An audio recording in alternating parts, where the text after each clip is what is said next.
Robin, it's been 3 years since we last spoke. It's your older sister here. I bet you've been feeling down ever since I stole your husband, right? But cheer up. I've got some good news for you, so don't hesitate to keep reading this message. Hello? Goodbye. Hey, I said I've got good news. Listen to me. I'm getting married to a rich boyfriend, so I'll be returning your ex-husband to you. He said he's ready to remarry you, so take him back with open arms, okay? What kind of misunderstanding are we dealing with this time? Huh? What misunderstanding? What part of what I said is a misunderstanding?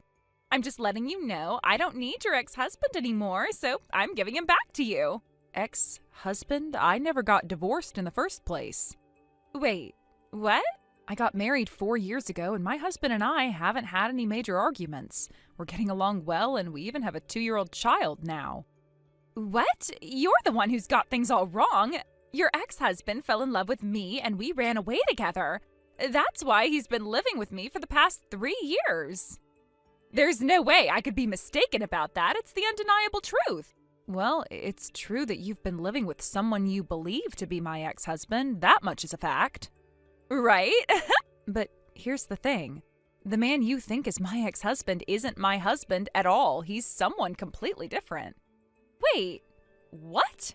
3 years ago, when you sent me that weird message saying, I'm taking your husband, and then disappeared, my husband and I were actually on a vacation at a resort. To get more specific, at the exact moment your message came through, my husband and I were strolling hand in hand through a beautiful resort town. What? Ever since then, my husband and I have been living together as usual with no problems in our marriage. So the man you think is my husband has to be someone else entirely. What the heck?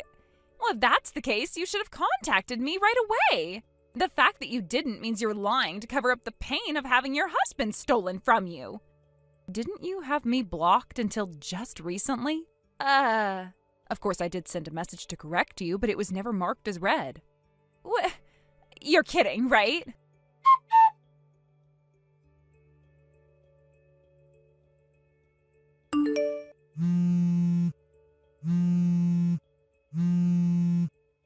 Robin! Hey, what the hell is going on here? Why on earth am I getting served with a demand for compensation? You better explain this to me right now.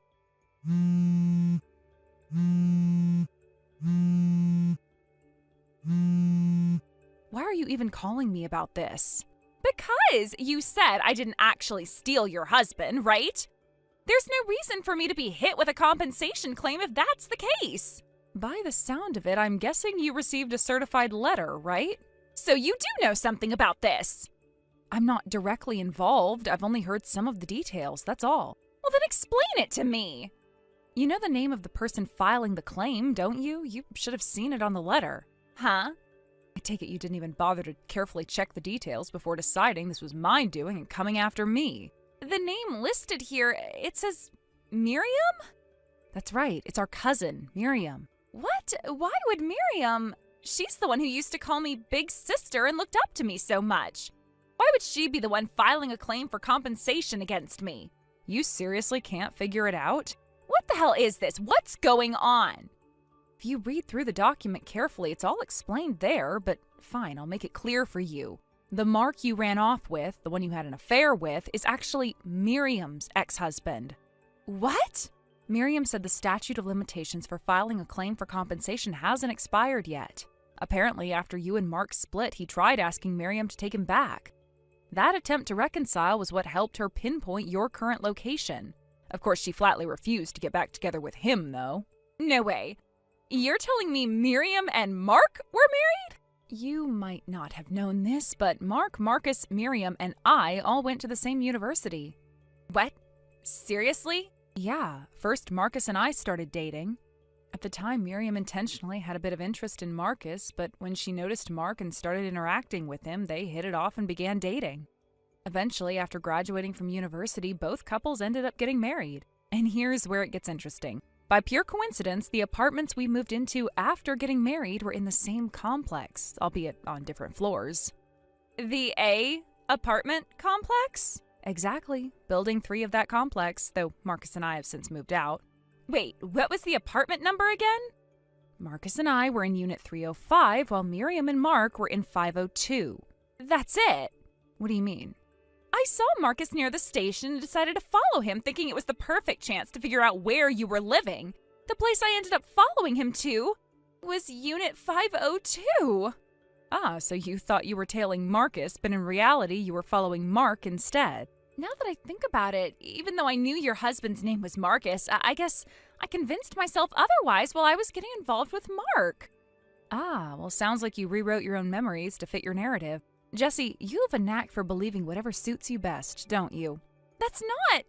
You totally did, didn't you? Come on, admit it. Fine, whatever. If it's compensation, my rich boyfriend will pay for it anyway.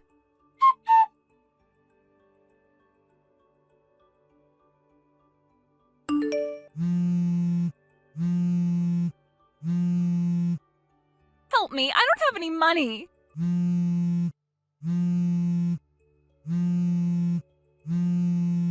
Robin, pick up! If this is about money, I'm not lending you any. I haven't even said anything yet. Well, you just said you don't have money, so it's pretty obvious where this conversation is going. Did I hit the nail on the head? Fine. Can you just lend me some money, please? I already told you, no. Weren't you just boasting about how your rich boyfriend would handle everything? He dumped me!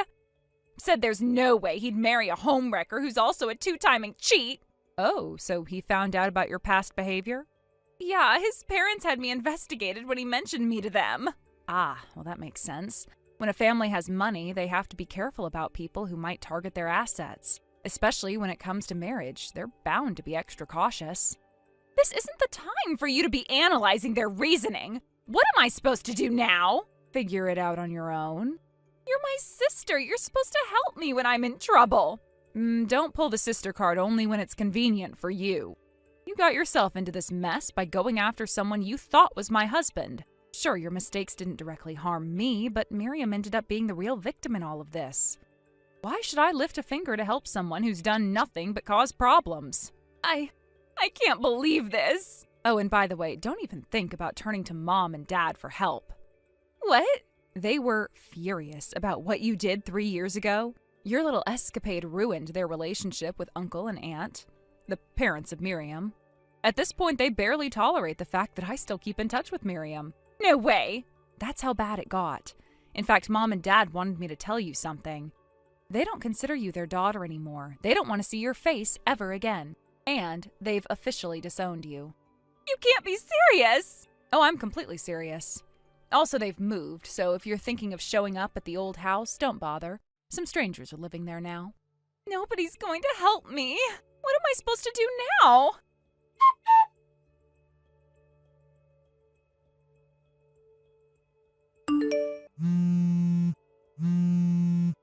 Robin, this is Jessie again. You can't just abandon me like this. You know I made mistakes, but I'm still your sister. Doesn't that mean anything to you?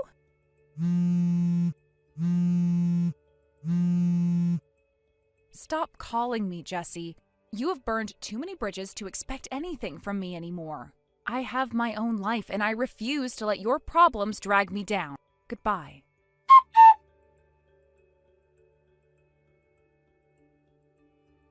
Since it seemed like Jessie's messages were going to drag on endlessly with no sign of stopping or any real conclusion in sight, I finally decided that it was time to stop replying altogether. The endless stream of messages was getting more and more overwhelming, and the conversation isn't going anywhere. There was no sense in continuing to engage in a dialogue that seemed to be going in circles, especially when I felt like my responses weren't really making a difference. I had hoped that at some point things would calm down and she would figure it out on her own, but it was becoming increasingly clear that the situation was more complicated than I had initially thought. I had always been there for Jessie, or at least I thought I had been. We had been friends for a long time, and I'd seen her go through her fair share of ups and downs. She was the type of person who would always get herself into some kind of mess, yet somehow managed to get out of it with little more than a scratch. But this time, it felt different. This time, there was a sense of helplessness, a feeling that things were spiraling beyond her control.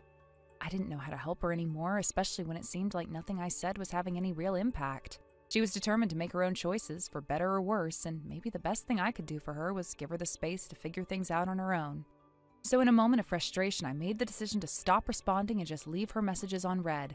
It wasn't a decision I made lightly, and it carried with it a sense of guilt that I couldn't shake. I had always been the one to listen, to offer advice when she needed it, and to try to steer her in the right direction. But now, I wasn't sure if anything I said would make a difference. It was as though Jessie was caught up in a whirlwind of emotions and confusions that I couldn't untangle. She seemed to be stuck in a cycle of decisions that weren't leading her anywhere good, and I wasn't sure how much more I could help her when it felt like I was just another voice in the noise. Maybe, I thought, she just needed space to process everything and figure things out on her own.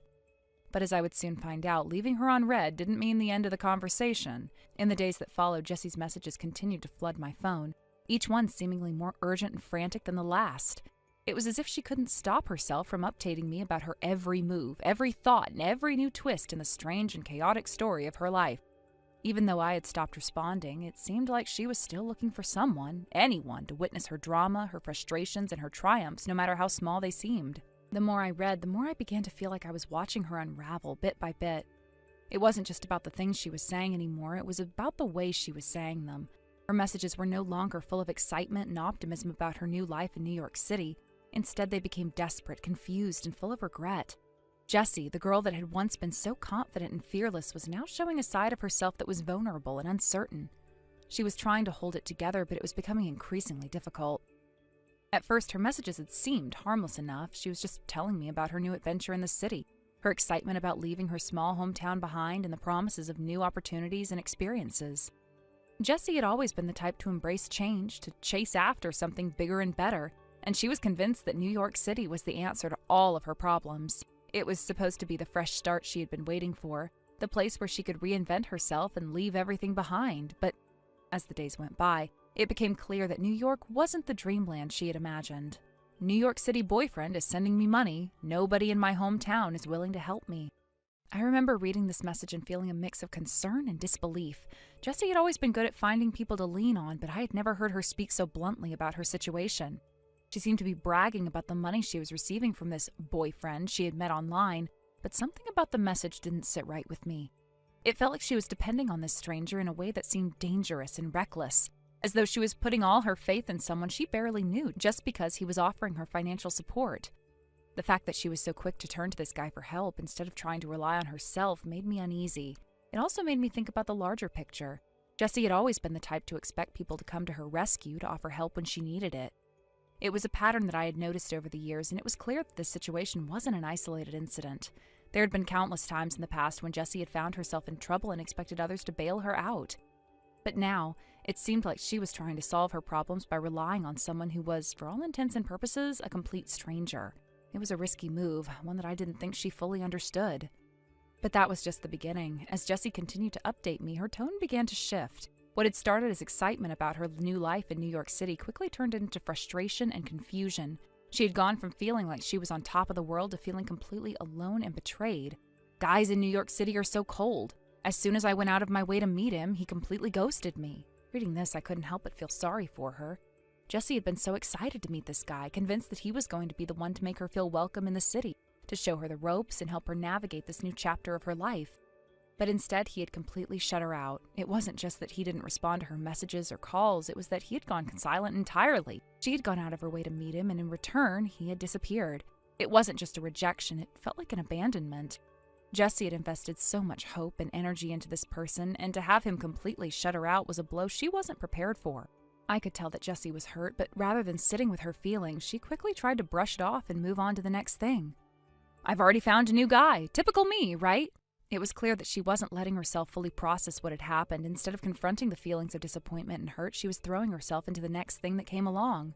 This new guy, this new relationship, was her way of trying to fill the void left by the first. But even as she typed those words, I could tell that she wasn't fully convinced by the new situation.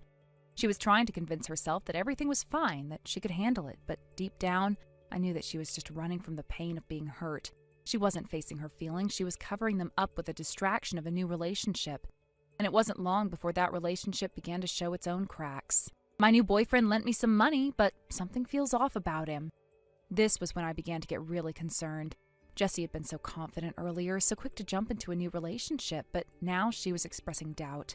She didn't explain what exactly felt off about him, but it was clear that something was wrong. Her intuition was telling her that she was getting herself into another dangerous situation, but she wasn't sure how to get out of it. I could almost feel her internal struggle as she tried to justify her actions while simultaneously realizing that she had made yet another mistake. What should I do? He told me I need to earn money here, and then he took me to this really shady place. The words hit me like a punch to the gut. I could sense the panic in her message, the fear that had crept in as she realized she was in over her head. What kind of place was she talking about? What did this guy want from her? Why had she ended up in a situation where she was being asked to earn money in a shady place? It was all too much, and I couldn't help but wonder how she had gotten here. How had she gone from being a girl with dreams of a fresh start in New York to someone caught in the dangerous situation like this? This is so bad. Her brief, desperate message left no room for doubt. Jessie knew that she was in trouble, but she didn't know how to escape. It was clear that she was stuck, unsure of what to do or who to turn to. She had gone down this path before, but this time it felt different. The stakes were higher, and there was no safety net. Please help me. That was the last message I received from her. I sat there for a long time after reading it, the weight of her words sinking in. I couldn't help but feel a deep sense of worry for her. She'd gotten herself tangled up in a situation that was beyond her control. And now she was reaching out for help, but there was nothing I could do. It was a helpless feeling, one that I had experienced before, but never to this extent. Jessie had always been the type to get herself into trouble, but this time it felt like she was in over her head. She had gone too far, and there was no easy way out. For a long time, I kept wondering if I should respond, if I should reach out and offer her the help she so desperately needed. But in the end, I couldn't bring myself to do it. I wasn't sure what I could say to make any difference. Maybe she needed to face the consequences of her actions, to experience the fallout before she could start making better choices. Maybe she needed to hit rock bottom before she could start climbing up. So I didn't respond. Instead, I sat in silence, hoping that Jessie would find a way out of the mess she had made. I wasn't sure if she would, but I couldn't be the one to fix everything for her anymore. She had to figure it out on her own, no matter how much it hurt to watch her struggle. Thank you for watching and listening. We hope you enjoyed the video. Don't forget to like this video and subscribe. Also, feel free to leave a comment about what you thought of the story. We look forward to seeing you at the next story. All right, I've made up my mind. Wyatt? I was just about to text you to ask if you were done with work. What did you decide? Rima, sorry, but I'm spending tonight with my ex-girlfriend. Riley? What? Your ex-girlfriend, as in Riley, the one who lived next door to your parents? Yeah, my childhood friend and ex. One of those people who are just extra special. Hold on, are you seriously saying that, knowing what day it is today? Even if you didn't realize, what you're saying is completely outrageous. Do you have any idea what you're doing? Yeah, that's part of why I'm messaging you. The hotel we booked for our wedding anniversary tonight, I'll be staying there with Riley instead. What? The hotel's already reserved, so I might as well spend it with the person I'm actually with right now, right? I seriously question your sanity. I never thought I'd be treated like this on our first wedding anniversary. Oh, come on, you can go any other time, right? Just let me have this one. I can't even begin to understand your thought process. Please, just let it go. You do realize what this means for us going forward, right? I'm not sure what you mean, but I'll take that as you letting me have my way. I've already checked into the hotel, by the way. I see. I guess it can't be helped. Thanks. Thanks? Seriously? Your delusion is so overwhelming, it's almost refreshing. I've managed to calm down because of it. I'll be heading back to my parents' house then.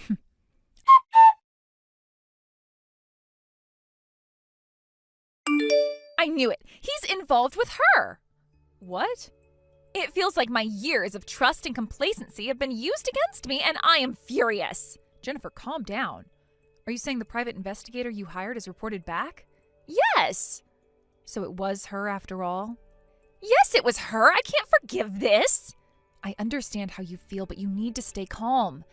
How composed we are now could determine what happens next. Yes, I'll do my best to calm down. Jennifer, I know it's hard to stay calm right now, but I have some urgent additional information. What is it? Are you alone right now? Yes, my husband is away on a company trip, so I'm alone tonight. Understood. Is this about Wyatt? Was there something about him in the investigator's report? A little, yes. Some details about him came up as a byproduct of the investigation I requested. Wyatt is my husband's stepson, so he isn't biologically mine, but even so, I couldn't help but feel sickened by what I read. Could you share that with me as well? Sure, would you like to come over now? If it's all right, I'll come by in an hour. Got it, I'll get everything ready.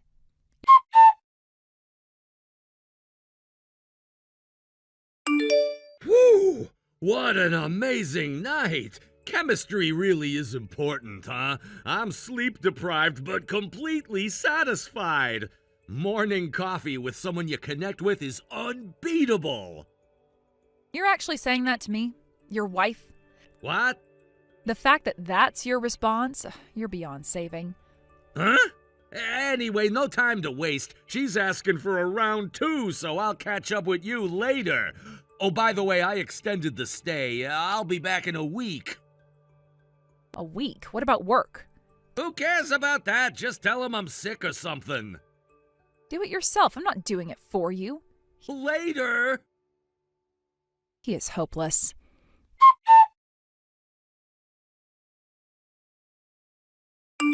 Rima, thank you for last night and today. Have you managed to calm down a bit? Yeah, somehow. I spoke with my brother earlier and explained the situation, and he's agreed to let me stay at his place for a while. He even introduced me to one of his lawyer friends, and I've already scheduled a consultation for tomorrow. Oh, that's quick. And you? You're just getting started, aren't you? Yeah, first I need to start gathering evidence. We only found out about Wyatt's cheating last night, and while the investigation report you commissioned suggests their relationship has been going on for some time, if I'm going to move forward with the divorce, I need a solid final blow, something irrefutable. Also, I'll need to coordinate with how you're proceeding. You're right. We need to stay on the same page here. If you'd like, I can refer you to the private investigator I used. Since it's someone my brother knows, they're willing to give a bit of a discount. Really? Oh, that would be a huge help. All right, I'll pass your contact information to them. Thank you so much. What about you? What are you going to do next? Well, Wyatt will probably waltz back in like nothing happened, but you can't just go on like that, right? Are you going back to your parents' house for now? Yes, that's the plan. My workplace will be farther away, but fortunately, my job can be done remotely. I'm planning to discuss it with my manager. Got it. Our enemy is the same. Let's keep in touch and get through this together. Yes.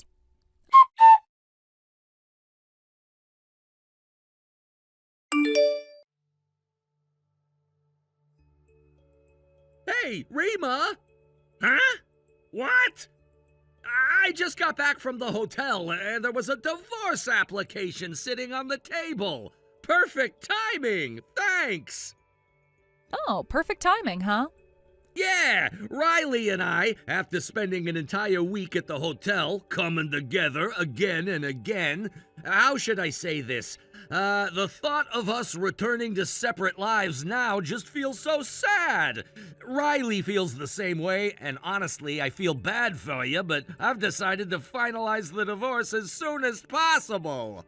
With that resolve, Riley and I came home together, and there it was, a divorce application with your name already filled in. All your stuff was packed up and gone too. And now that I think about it, you said you were going to your parents. You even took care of the moving process for me. Thanks to you, Riley and I can start living together today. Oh, is that so? Seriously, thank you. I'm really grateful. Truly, I mean it. Is that so? I'm gonna be so happy with Riley. Is that so? I'm heading out now to file the divorce papers and the marriage application at the same time. The level of delusion you've reached is truly astounding.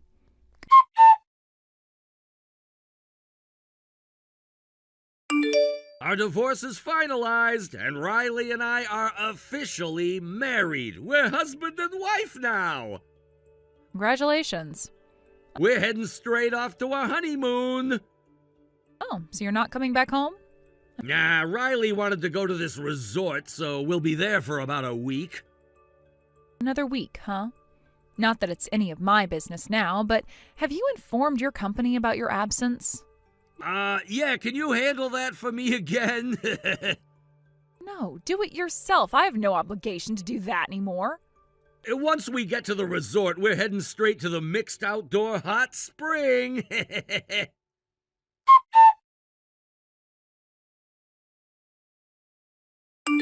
Jennifer, the divorce has been finalized. It seems they also filed the marriage registration with Riley at the same time. Oh my, how indecent! Well, from our side, it's been quite an interesting turn of events. I see. How about you? Yes, everything is going according to plan here. I just had my husband sign the divorce papers a moment ago, and I plan to submit them tomorrow. Not immediately, but tomorrow? Yeah, just to be safe, I'll do it tomorrow. Soon my divorce with my husband will be finalized. We'll be complete strangers. You had met with your husband earlier, right? How was it? It seems he had no idea that his affair had been discovered. His face turned completely pale when I told him. He signed the divorce papers without saying much, but then suddenly it seemed to hit him. He looked at me and said, "Wait, I still have time, right?" And with a desperate, wide smile, he ran off. I wonder what he was trying to get in time for, I wonder. Who knows?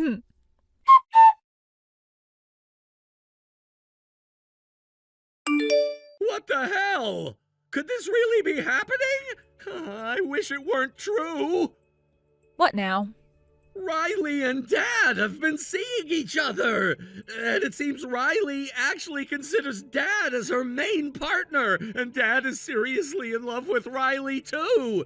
It seems like he wanted to marry Riley, but since he's still married to Mom, if their affair were to get exposed, it would result in a divorce and alimony.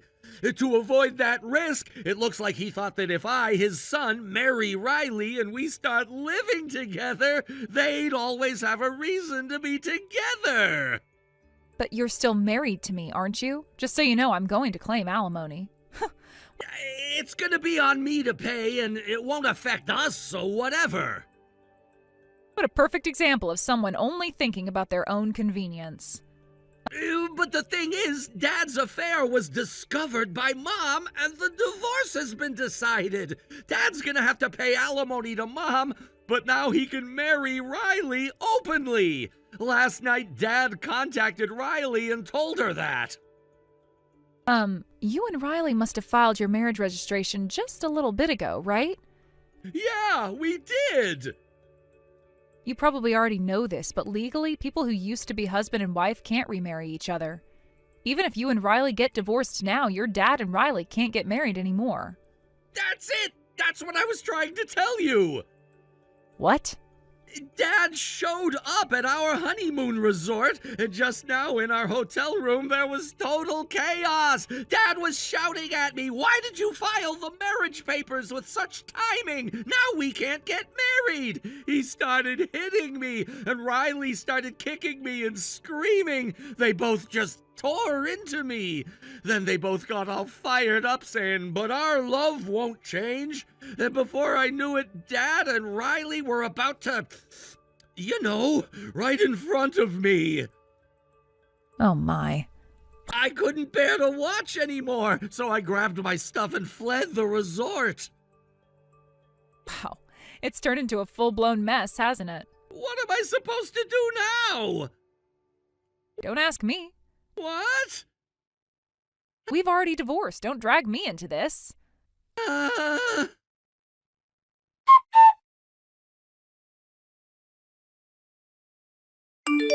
I got fired from my job. You got fired from your job? I stayed in a hotel for a week. Then after that, I just couldn't get myself to leave the house because of all the chaos. But eventually I had no more paid leave left, so I forced myself to go back to work after nearly half a month. And when I got there, they treated the 2 weeks as unauthorized absences. All right. Unauthorized absence for 2 weeks, wasn't it? Why didn't you tell them you'd be absent? You told me to handle it. But... The thing is, you took the extra vacation for staying at the hotel because you were cheating with another woman, and the honeymoon trip with Riley was after we'd already divorced. And yet you just dumped all the responsibility of notifying the company on me, which is totally unreasonable. What the hell am I supposed to do? This is a nightmare, and I have no idea what to do anymore. Just so you know, I'll be claiming alimony later, so make sure you pay up. Huh? This is still going on? It's a nightmare!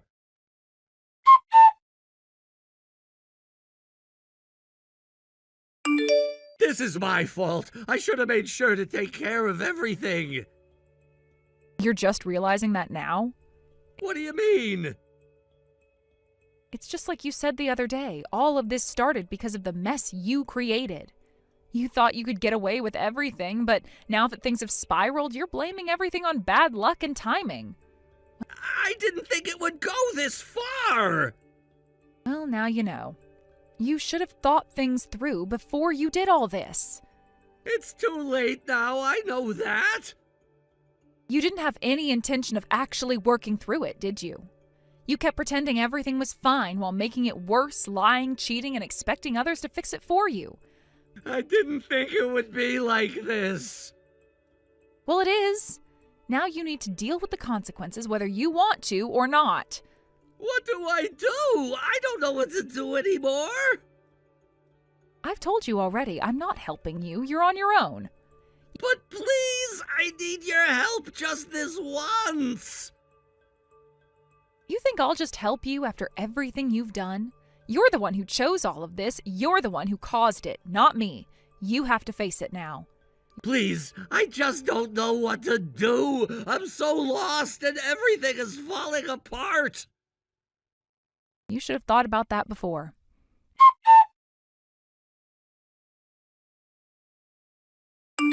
I've made a huge mistake. I should never have done all this. I've been thinking about everything, and I don't know why I was so selfish. I thought I could get away with it, but now it's too late. Everything's ruined. I hurt so many people. I hurt you. I hurt Riley. I hurt Mom. I can't take back what I've done. What do you want me to say? You've already made your choices. Now you have to live with them. But I don't know how. I don't know what to do anymore. You'll figure it out. But don't expect anyone to save you now. You have to face the consequences on your own. But I don't know if I can. I feel like everything is crashing down. It is crashing down, and it's your own doing. I can't fix it for you.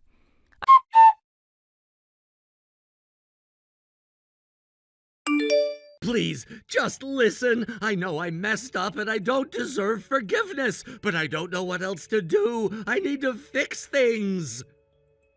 I've heard enough from you. What? Why? I've had enough of your excuses. This is on you. You're the one who chose this path. You didn't think things through, and now you have to deal with the aftermath. I understand. I know I messed up. I'm just asking for a chance to make things right. You've had chances. You've had many chances, and you have thrown every single one of them away. Please, I'll do anything. Just give me a chance. No, I'm done here.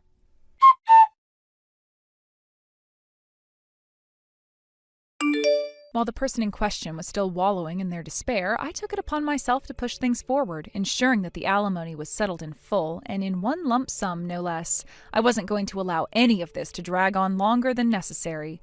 There was no point in delaying something that needed to be resolved quickly, especially when it came to such an important issue. Time was of the essence, and I wasn't going to let him waste any more of it, nor allow his emotional state to get in the way of practical matters. It had already been a long, drawn-out situation. We couldn't afford to continue like that, caught in limbo. Naturally, I didn't forget about Riley, the one who had caused all of this in the first place, the affair partner. She was no less responsible for the mess than Wyatt, and I made sure she was billed for her part as well. It was the least I could do. After all, she had contributed to the ruin of not just a marriage, but a family, and I wasn't about to let that slide without making sure she faced the consequences. The situation might have been difficult, but it was not going to be a free pass for anyone involved. Riley, in particular, seemed to think that her involvement was somewhat excusable, but I wasn't about to let her think she could escape her share of the blame so easily. I had to remind myself that while I was within my rights to demand this from them, I was still dealing with a family dynamic that was much more complicated than I would have liked. Family, no matter how flawed, always seemed to pull you back in, even when you had long since accepted the fact that you were better off without them. But in this case, there was no escaping what needed to be done.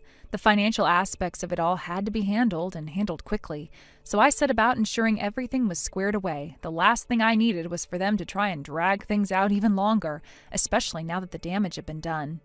Looking at my stepfather, who was now in the unfortunate position of being a tragic figure unable to legally marry, and Riley, it became clear that they both viewed everything that was happening as a little more than a storyline, a way to bolster the image of their relationship.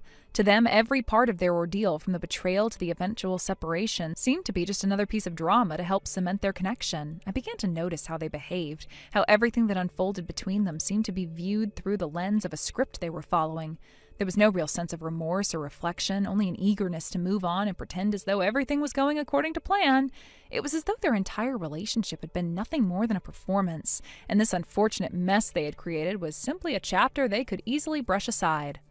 They seemed to take it all in stride, as though it was something expected, something that only added flavor to their story. I could almost see them as characters in a soap opera, playing their parts, believing that everything that happened was somehow meant to be. It was an unsettling thought, but the more I thought about it, the more I realized it made sense. This was how they processed everything, the betrayal, the lies, the heartache. It was all part of some narrative they had built for themselves, a story where they were the central figures and everyone else was simply an extra in the background. I almost wondered if they were able to block out the emotional and moral implications of what they had done, or if they truly believed they had done nothing wrong. Their emotions, however, didn't seem to run deep. There was no real regret, no true understanding of the harm they had caused. From what I gathered, they didn't seem to realize how everything they had done had affected not just Wyatt's family, but the wider network of people who had known them. They had become so absorbed in their little world that they were blind to the pain they'd inflicted. There were people who had once looked up to them, people who had cared about them, and they had shattered those relationships with their actions. But neither of them seemed to have any awareness of the damage they had done. All they cared about was each other, their newly formed bond, and how they could present themselves as the victims of a cruel twist of fate. They were blind to everything else. Still, even though their perception of it all was rather self-serving, they managed to settle their debts. Riley and Wyatt both, paying the alimony in full and in one lump sum. I was somewhat surprised at how quickly it was done, but I suppose it was to be expected when there was little to no resistance from either of them. They had no intention of making things more difficult than they needed to be, not when they were so focused on their new lives. They probably thought that paying the money and putting everything behind them would help them move forward, but the truth was the mess they had made was not something you could easily erase with money. No amount of alimony would undo the damage, but at least it brought the financial side of things to a close. For me, this quick resolution was actually a blessing. While I had my reservations about the whole situation, at least it meant there would be less hassle in the long run. The last thing I wanted was to keep dragging things out or dealing with more of the emotional fallout from this entire mess. There had been enough of that already, and with the alimony paid in full, I was able to cross that particular issue off my list. No more arguments, no more back and forth. It was done. I didn't have to worry about Wyatt or Riley trying to wriggle their way out of their responsibilities. They had paid, and that was that. I could focus on moving forward, and that was the most important thing for me at this point. But life didn't stop there. After the payment was made, Wyatt and Riley's marriage came to an end, just as expected. Their relationship, which had always seemed to be built on shaky ground, collapsed completely. Wyatt, having lost everything, his family, his home, his finances, left town. There was nothing left for him there. He took what little he could and disappeared. No one knew where he went, and honestly, no one cared. His absence was just another part of the drama that had played out. It was as if he had become a ghost, fading into the background, no longer a part of the picture. The only thing left behind was the mess he had created and the sense of emptiness that followed him out of town. As for Riley, she didn't exactly have the luxury of disappearing. She was left to deal with the fallout of the divorce, but instead of taking time to reflect on her role in everything that had happened, she quickly moved on, within a matter of weeks. She and my ex-stepfather were already living together. It seemed like the next logical step for them, a way to solidify their bond. Their relationship, which had started off in secrecy, was now fully out in the open, and yet, despite the outward appearance of everything being fine, there was an underlying tension that couldn't be ignored. In the beginning, everything seemed to be progressing smoothly, or at least that's what they wanted everyone to believe, but soon enough the cracks began to show. The neighbors, who had been quietly observing their relationship from a distance, finally started to take notice. At first they kept their opinions to themselves, but as the days went by, it became increasingly difficult to ignore the odd looks and whispered conversations behind closed doors. The whole situation had started to attract attention, and not in a good way. It was then that my ex-stepfather and Riley seemed to wake up to reality. For all their earlier confidence, they hadn't realized just how much judgment they were under. It wasn't just their immediate families that had been affected by their actions, it was the whole community. People who had once respected them now viewed them with suspicion, and it seemed to be a hard pill to swallow. They were no longer the picture-perfect couple they had once imagined themselves to be. Instead, they were just two people who made a series of poor decisions and now had to live with the consequences. Their fantasy of a happily ever after was crumbling before their eyes. It wasn't long before their relationship started to show signs of strain. The awkward silences grew longer, the arguments more frequent, and the sense of unease that had previously been pushed aside could no longer be ignored. They had moved in together quickly, thinking it would somehow solidify their connection, but it had only brought out the differences between them. They weren't the perfect match they had once believed themselves to be, and the reality of their situation was starting to take a toll. Now it seemed as though the end was near. The tension between them had become palpable. The relationship was no longer the fresh, exciting new beginning they had imagined it to be. It had become a strained and uncomfortable existence, one that was unlikely to last much longer. Every day felt like a reminder of how fragile their bond truly was, and how quickly it had unraveled. The realization that they were not going to live happily ever after, that their story was not one of a fairy tale romance, seemed to have finally sunk in. I brought back my 27-year-old girlfriend and our 6-year-old daughter from the place I had been stationed alone for work. Destiny, you're no longer needed. Sign the divorce papers and get out. Take our son with you, too. Is that so? Have you already prepared the divorce papers? Yeah, I'll put them in the mailbox tomorrow. I've already filled out my part, so I want you to submit them to the municipal office as soon as possible. I see. Well, since you've gone to the trouble, I'll accept them. But I won't be submitting anything until I've confirmed that alimony and child support have been deposited into my account. What? Huh? What's the problem? It's just, your response is unusually calm. I was expecting something more like panic or outrage. Oh, is that what you were hoping for? Well, I mean, normally I don't think anyone would be composed in this situation. That's probably because I've known about your affair for quite some time. What? You've been having an affair during the 8 years you were stationed away, and you even had a child with the other woman, didn't you? At first, you were supposed to return after 3 years, but you kept finding excuses to extend your stay. In reality, it was because you had a child with her, wasn't it? You couldn't come back here because of that. And now, after all these years, you finally decided to return because as your child with her grew older, it became harder to keep it a secret. The timing coincided with our son Jake turning 18 and becoming an adult. Isn't that the truth? You knew all of that? This is actually terrifying! Oh, please. Do you know who first noticed your affair? It was Jake. What? It was around this time last year Jake was in Houston for a sports tournament. Houston? You understand what I'm saying, don't you? You and your mistress, along with your daughter, were also in Houston for a little family trip, weren't you? You played house, pretending to be one big happy family, didn't you? And Jake saw it with his own eyes. It's been almost a year since that incident, so Jake seems to have calmed down a bit, but I won't let you act as if you don't understand how traumatic this has been for him. I also know that right now you, your mistress, and your daughter are temporarily staying in a weekly rental apartment in the city. I'll be sending you a certified letter there. I've already contacted a lawyer, so you better prepare yourself.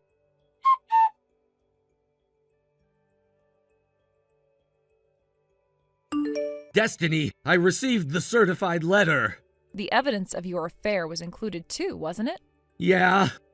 I can't believe you managed to dig up so much information. But thanks to that, I've realized something important. What would that be? You seem to know an awful lot about my girlfriend and daughter. Well, of course. Since I'm preparing for a divorce on the grounds of infidelity, I had to thoroughly gather evidence to prove your responsibility. If you know that much, it means you hired a private investigator or something, right?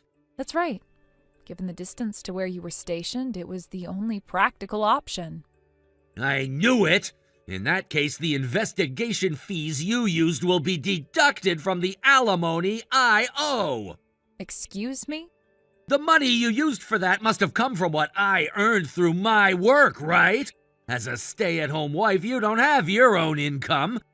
Since you used my money without permission, it's only fair that you pay me back. I'm not a stay-at-home wife anymore, though. What?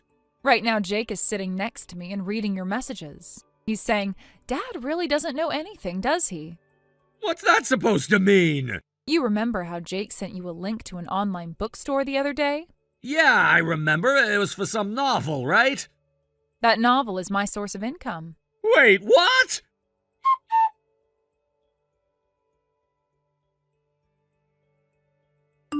Jake sent me a message telling me to check the author's name, so I went to the online shopping page he mentioned. And there it was! The author's name was your old last name, Destiny! When Jake entered middle school, I submitted a novel to a competition just for fun. To my surprise, it ended up winning an award. I decided to use my maiden name as a pen name to separate it from my real identity. It was a spur-of-the-moment decision, and I've just continued writing under that name ever since. Thought I'd told you about how it eventually brought in enough royalties to live comfortably. Did I not mention it before?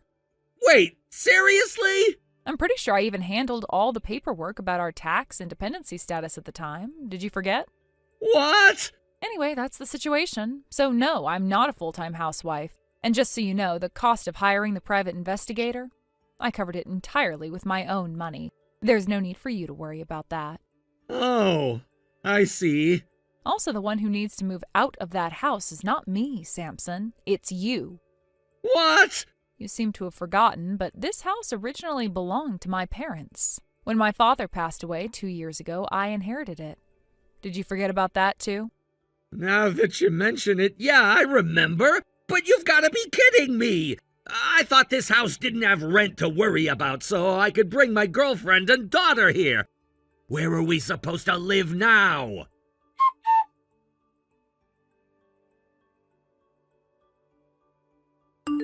Hey, Destiny! I can kind of understand the alimony. Both my girlfriend and I were already prepared to pay that. But what's the deal with child support? What do you mean, what's the deal? It's child support for Jake, of course. You're responsible for paying it until he turns 21. Wait a minute, the legal age of adulthood is 18 now, isn't it? Don't you know that? Oh, is that what this is about? Of course I know. Then I shouldn't have any obligation to pay child support anymore, should I? Wrong. What? Child support is typically required until the child turns 21. The change in the age of adulthood to 18 doesn't affect that. What? Think about it. The age for drinking and smoking is still 21, right? It's the same principle. Seriously?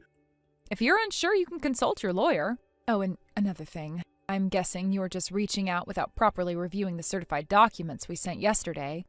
But let me remind you, I consulted a legal professional before making these claims for alimony and child support. The chances that we made any errors in the calculations or the claims themselves are extremely low. So instead of bombarding me with questions, maybe you should do your research first. Try to understand my perspective here. It's exhausting having to explain this every time.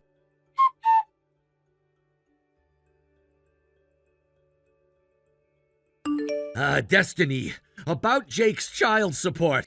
It's only for 2 years, right? Can't you cut me some slack? What? If it's only 2 years, then pay up properly. No, it's not like that. Look, I have a daughter now. She's gonna need a lot of money as she grows up. Let me guess, you're saying you didn't prepare for Jake's child support because you wrongly assumed it wouldn't be required, right? And for the record, the child support isn't for me, it's for Jake. He said if my father can't even fulfill basic parental responsibilities, then I'll make sure to get what's due. So that's his stance on the matter. What? I respect Jake's decision on this. But seriously, I'm strapped for cash and paying it all at once? Figure it out yourself. I don't trust you. At least let me pay in monthly installments. Come on! It's time you stopped making excuses. What? If you have questions, ask your lawyer. If you have any requests, communicate them through your lawyer. Destiny! I'm not going to block you because of Jake, but as a general rule, I'd prefer all communication to go through my lawyer. Wait, hold on! Bye. Destiny!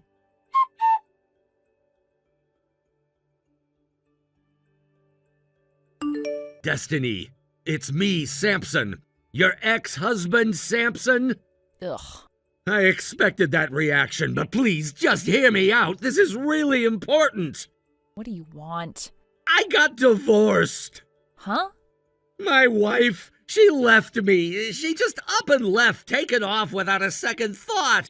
Said she couldn't see a bright future for our marriage anymore. She even left our daughter behind with me. Oh, I see. Let me guess. You dumped all the housework and childcare responsibilities on her, didn't you? What? How did you... Just a hunch. I figured you hadn't changed, and it looks like I was right. Oh, man, I knew it. You're the only one who really understands me.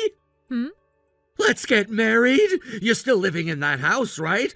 I'll bring my daughter over tonight, and you can become her new mother. I'm already remarried. What? Yes, my husband is a fellow novelist, someone my age. I've also moved out of that house. I live in his apartment now. As for the house you're referring to, Jake and his wife are the ones living there since they got married. Jake got married? Why didn't anyone tell me? Jake suggested I wait and surprise you with the news. He's right here next to me, actually. What? Jake and his wife are visiting me right now. When Jake heard about you still pestering me, he joked that it's better to come clean about my marriage. He thought keeping it a secret might backfire somehow. What the hell? Oh, and one more thing. Don't even think about reaching out to Jake for help. He doesn't see you as his father and would call the police on you in seconds. The police? Anyway, I think we're done here. You've said what you needed to say, right? Goodbye. Wait, hold on. What am I supposed to do? How do I even raise a teenage daughter? I have no idea how to deal with her. Do you have any advice? She's in such a difficult phase right now, and the house, it's falling apart. I mean, it's a complete mess, and I don't know how to keep up with cleaning and everything.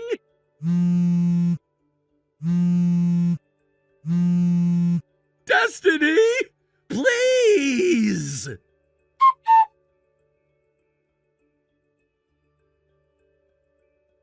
Samson's tendency to completely abandon household responsibilities, leaving them all on my shoulders, wasn't something that started after our divorce. It's something that happened consistently throughout our marriage. From the moment we said our vows, it became a pattern, one that would continue throughout our time together. There was never any real effort on his part to share the workload of housework or parenting. It was as if he had no concept of what it meant to be a partner in those respects, and I found myself doing everything. At the time, I thought it was just the way things were supposed to be. I tried to convince myself that I could handle it, but in reality, it drained me to my core. And looking back, it's hard to believe I allowed it to continue for as long as I did. I can still remember how I felt when it was finally decided that my ex-husband would be transferring to a new position on his own. The decision felt like both a relief and a burden being lifted all at once. It was like the weight of the world had been taken off my shoulders, and I was finally going to be free. I distinctly remember thinking, I'm finally going to be free of the big child that I've been living with for so long. It's almost embarrassing to admit that now, but at the time, that thought brought me a sense of clarity. It was the first time in years that I didn't feel as if I was carrying the weight of everything by myself. I felt like I could breathe again. That moment was so important to me because it was the breaking point, the realization that I could no longer continue on that path. I had been overwhelmed for so long, trying to juggle the demands of our marriage, the household, and the kids while feeling utterly alone. I'd been living with a man who, no matter how much I gave, would never be able to contribute equally. His inability to understand or care about what I was going through was heartbreaking. The moment he left, I could finally breathe, but it also marked the beginning of the end of our relationship. Fast forward to after our divorce, when he eventually married the woman he had been having an affair with. It was no surprise to me. I had watched him carefully choose this woman during our marriage, and it was clear that he was emotionally invested in her long before we officially parted ways. It was almost as though he was more interested in his own desires than in the well-being of his family. I remember feeling betrayed, not just because of the affair, but because I had invested so much in our relationship, only to see him repeat the same mistakes. It was as if the divorce was just the beginning of a cycle he was doomed to repeat. And as expected, after they married, the same pattern unfolded. Samson once again threw all the household responsibilities onto his new wife, leaving her to handle everything while he continued to live a life of convenience and neglect. It was as though nothing had changed. He had simply moved on from one woman to the next. But the habits he had developed during our marriage had not disappeared. Once again, she found herself doing everything while he sat idly by, as if the burden of daily life was hers to bear. The fact that he could so easily fall back into these old habits made me realize just how little he had learned from the past. It was as if he hadn't taken any of the lessons from our marriage to heart, and it didn't take long before the relationship broke down just as our own had. It was heartbreaking to watch, and now after everything, I couldn't help but feel a sense of vindication. The path he had chosen, the one he had walked so easily, had led him right back to the same place, another divorce, another failed relationship. It was as though he couldn't escape the consequences of his actions, no matter how hard he tried. His inability to grow, to learn from his mistakes, had led him down this very predictable road. And it was almost as if I could see it happening before it even began. Now my ex-husband finds himself in a place where he is completely stuck. He has no idea how to navigate the challenges of life, especially when it comes to his daughter. He's clueless when it comes to raising her, interacting with her, or even understanding the basics of parenting. It's as if he's utterly inequipped for the responsibility, and that's probably the saddest part of all. I had hoped after our divorce that he would step up, that he would realize the importance of being a father, but it seems like he only has grown more disconnected from that role. His relationship with his daughter is strained at best. He doesn't know how to talk to her, how to relate to her, or even how to be there for her when she needs him most. In fact, his daughter's relationship with him has become so fractured that she eventually found herself in a position where she felt compelled to reach out to Child Protective Services. The home he's provided for her has become so unbearable that she had no other choice but to seek help. She could no longer live in a house where neglect was the norm. The stench of the house, the mess, the lack of care, everything about it drove her to seek a way out. Can you imagine being a child in that situation? Feeling that your only option is to go to strangers for help because your own parent can't provide a safe, clean, or nurturing environment? It's heartbreaking, and it speaks volumes about the kind of person Samson has become. But this is where the story takes another turn. Not only is his personal life in shambles, but his professional life has also taken a major hit. He's been removed from the fast track to promotion at work. Once a promising employee, his career is now stagnating. It's almost poetic in a way. His inability to commit, his selfishness, and his lack of accountability have all caught up with him. He betrayed people along the way, and now he's paying the price for it. His lack of effort, both at home and at work, has led him to a point of no return. It's a harsh reminder that actions have consequences, and those consequences can follow you in every part of your life. I can't help but feel a certain sense of validation when I think about all that's happened. It's not like I take pleasure in his downfall, but rather that I've been able to see firsthand how life is a way of delivering consequences. We all make choices, and sometimes those choices come back to hurt us. For Samson, the choices he made, time and time again, have led him to a place of misery and regret. It's a stark reminder that happiness doesn't come from avoiding responsibility or taking the easy way out. At the same time, I can't help but feel a sense of sadness for his daughter. She didn't ask for this. She didn't ask for a father who couldn't care for her, who neglected her emotional needs, and who failed to provide the basics of a stable home. The life she's had to endure is something no child should have to go through. I think about her future, and I worry. Will she be able to overcome the damage that's been done? Will she be able to find a way to move forward, or will she carry the scars of her childhood with her into adulthood? It's a question that haunts me, and I wonder if she will ever truly escape the shadow of her father's neglect. For me, the years of exhaustion, of carrying everything on my own, are behind me. I've moved on, and I've learned so much along the way. I've learned the importance of setting boundaries, of not allowing someone else to shoulder all the responsibility while I bear the weight of everything. I've learned about the importance of recognizing my worth and not settling for anything less than the respect and care I deserve. And while my life isn't perfect, it's mine. I've built a life that is my own, free from the burden of someone else's irresponsibility. As for Samson, he's stuck in the mess he created for himself. He's unable to break free from the patterns that have held him captive for so long. He's trapped in a cycle of poor decisions, unable to see a way out. And as I reflect on his situation, I realize that it's a cautionary tale. It's a story of what happens when we fail to take responsibility for our actions, when we prioritize our own desires over the needs of others, and when we refuse to grow. His life is a reflection of everything he chose, and the consequences have been devastating. He may never fully realize the depth of his mistakes, but his story will always serve as a reminder of the importance of accountability. Looking back at who I was during our marriage, tired, frustrated, and desperate for a change, I realize just how far I've come. I'm no longer the person who quietly suffered under the weight of someone else's neglect. I've claimed my sense of self, and I have found peace in knowing that I am in control of my own life now. Samson's story may be one of failure, but it's also a story of lessons learned, and those lessons will stay with me as I continue to move forward. Thank you for watching and listening. We hope you enjoyed the video. Don't forget to like this video and subscribe. Also, feel free to leave a comment about what you thought of the story. We look forward to seeing you at the next story. Pearl? Oh my, isn't this Leah, the poor one? Did you get lonely because no one talks to you at the kindergarten? It's only you and your entourage of that mother and child who are ignoring me. Huh? Listen here, Pearl. But how is it acceptable for you to openly show that attitude, ignoring me so blatantly in front of the children, and even drag the kids into it? Isn't that behavior completely inappropriate for a parent at a kindergarten?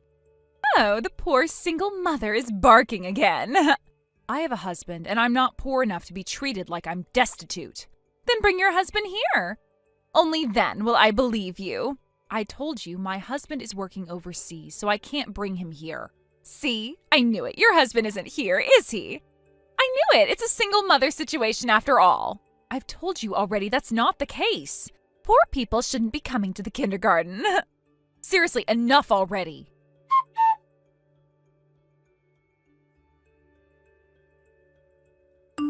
Grandpa, the friends at kindergarten didn't talk to me again.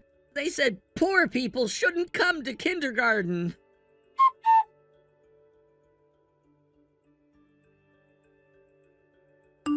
Leah, do you have a moment? Oh, Father? It's rare for you to call at this time. What's going on? Well, it's just that I noticed something strange in a message from Billy. I wasn't sure if you knew about it, and I thought it'd be better to talk to you directly. Huh? From Billy? Billy, as you know, recently started going to that cram school, and that's when he decided to get a smartphone. Yes, even though he's just in his first year of junior high, we discussed it with your father, and considering he comes home late sometimes, we thought it'd be better for him to have one. This way he could stay in touch, especially if he's out late. And I feel a little more secure knowing he can contact us if he needs anything. I didn't want him to feel left out, especially since many of his friends already have one. From what I can gather, the message seemed to be from Maggie using Billy's phone. She must have borrowed it and sent me a message because the words used were ones a 5-year-old typically wouldn't use. I believe Billy must have helped her type it or at least guided her in writing it. I was shocked at how clearly written it was for someone so young. I wasn't sure if I should be concerned or not. I don't even know where she could have learned some of those phrases, but I'm sure Billy had to have helped her. Now that you mention it, on the very first day Billy had his smartphone, Maggie kept running after him saying, "I want to use my brother's phone too." Did she get to borrow it from him? What did you receive in the message? What exactly did she say? Well, it was this. Grandpa, my friends at kindergarten didn't talk to me again. Poor people shouldn't come to kindergarten. What? This is the exact message that was sent. I haven't edited it in any way. I made sure to read it through several times, and it was definitely the message Billy sent. I'm still trying to make sense of it. But it seems like Maggie might not be getting along well with her friends at kindergarten. She must be feeling left out or hurt in some way. As for the mention of poor people, I'm not sure how that came up, and I'm definitely confused about it. I'm sorry for making you worry. It seems like Billy's been worried too. I'll talk to him about it properly later. I really need to understand what's going on with Maggie and why she's been feeling so upset. I'm not sure how to handle this. Yeah, that's probably a good idea. Do you have any idea why this is happening? If you're having trouble with something, I'm here to listen. Don't hesitate to share what you're thinking.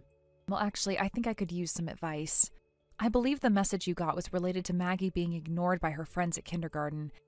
She might be dealing with something that's making her feel isolated. I'm really concerned about what she might be going through at her age.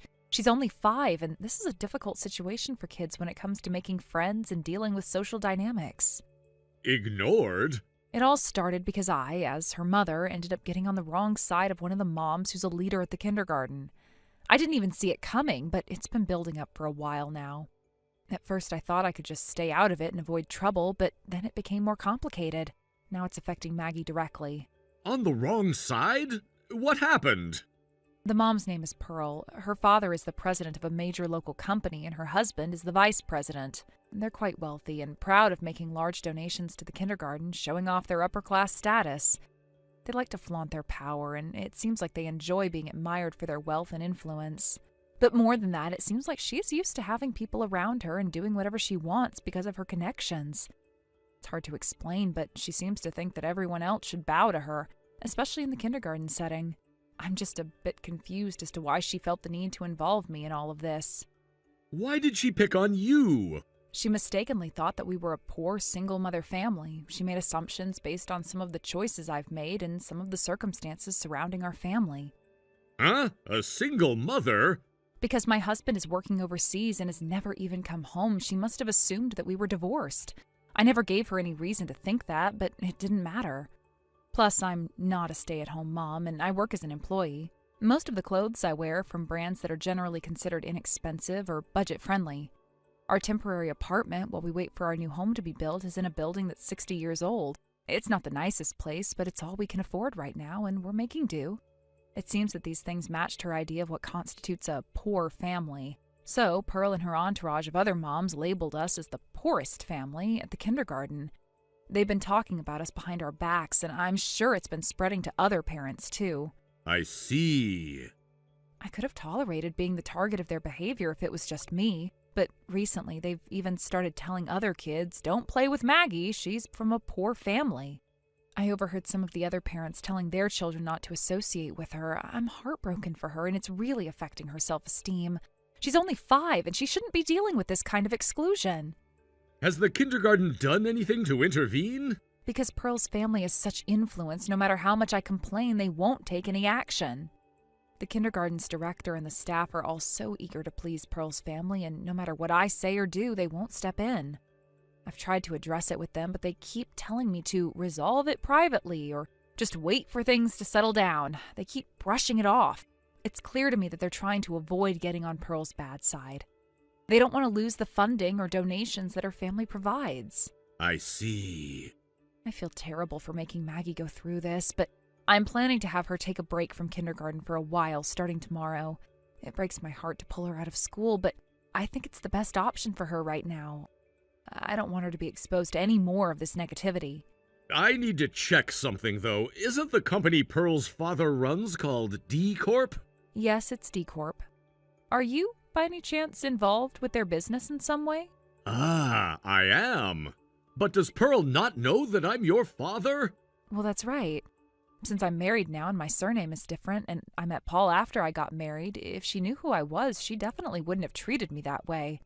She's the type to respect power and authority, after all. She only values people who can offer her something in return. If she had known I was connected to you, she would have probably acted very differently. Can't help but feel like she's trying to manipulate everyone to get what she wants. I see. Understood. Perhaps it's time to deal with that family. Wait, father? I didn't mean it like that. I've been thinking about some things related to D Corp. There's an investigation that's been ongoing for some time.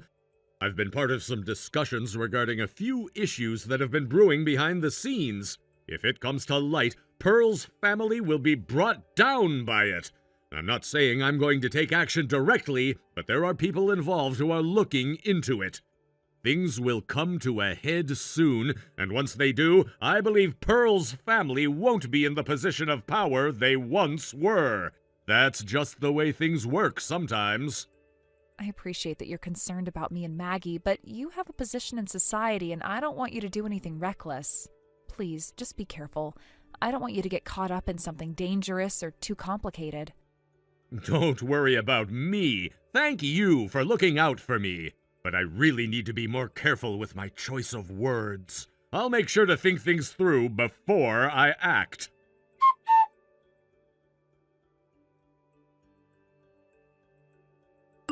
Maggie, it seems like she's taking a break from the kindergarten. I wonder if she's finally starting to understand the reality of the situation. If she has, then it's high time you both left the school and disappeared. Just looking at the two of you, mother and daughter, fills me with disgust. Poor Pearl. What?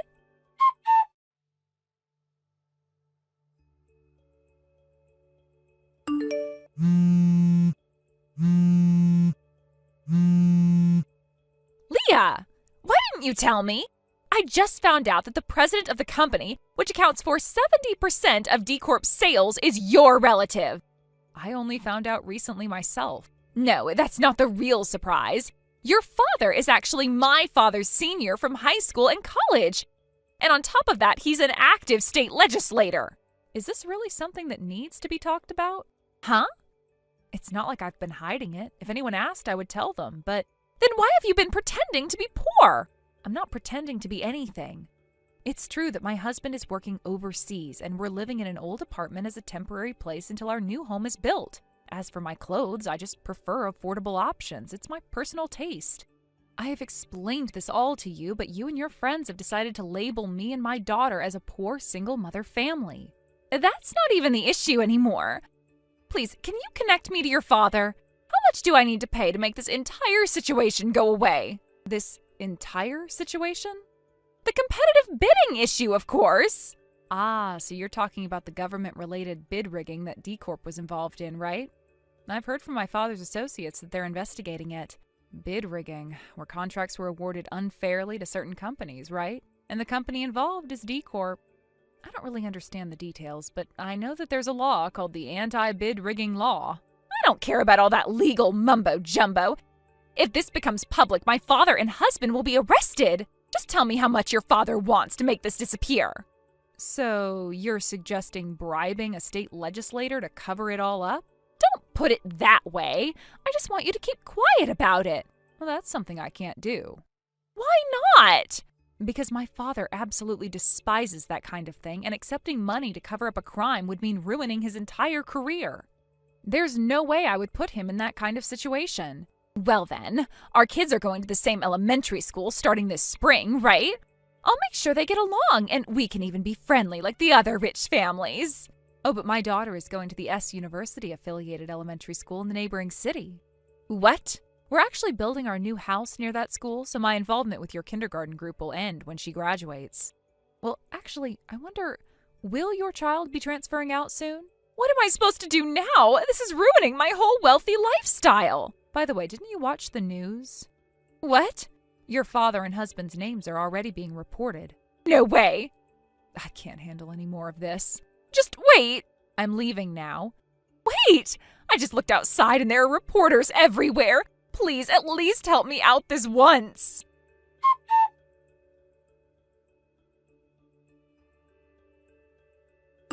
Leah, good morning. Good morning, Father. Are you on your way to the airport now? Yes. Maggie and Billy insisted on greeting you at the airport. Since my husband is finally returning after finishing his overseas work assignment, they're both really eager to see him. I see. It's good that everything has been resolved by the time you meet him. That's true. Of course, I've already explained the situation to him. I think he was quite worried, but it's a relief that things are calming down. As far as the kindergarten situation goes, things are finally peaceful, which is such a relief. Pearl's group of mothers has quieted down considerably, and it seems like the kids are getting along better now. That's good to hear. Well, leave all the political matters to me.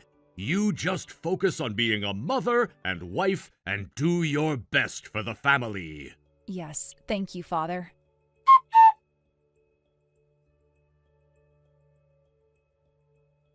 At last, things around me are calming down, and I can finally take a deep breath and feel a bit of relief. It's been a long time coming, but after so many weeks of tension and uncertainty, the situation is beginning to settle. I was honestly starting to wonder if we would ever get to this point, but here we are. The worst seems to be behind us, at least for now. Since then, a lot has happened, and the changes have been significant. It seems that D Corporation, which has been at the center of much turmoil, has undergone some drastic management changes. The entire leadership team has been replaced, and they're currently in the process of overhauling the company's structure. It's a difficult but necessary step, especially considering the problems they'd been facing. There's still a lot of uncertainty surrounding the company's future, but they are making an effort to restructure, hoping to improve the situation and create a more stable environment going forward. It's not going to be an easy road, but they're trying. On a personal note, Pearl has had her own dramatic upheaval. Her life has completely changed since everything started. Her husband, as well as her father, found themselves in serious trouble, so much so that they both became involved with the police. It's hard to imagine how things got so bad, but it seems that they crossed a line that they couldn't come back from.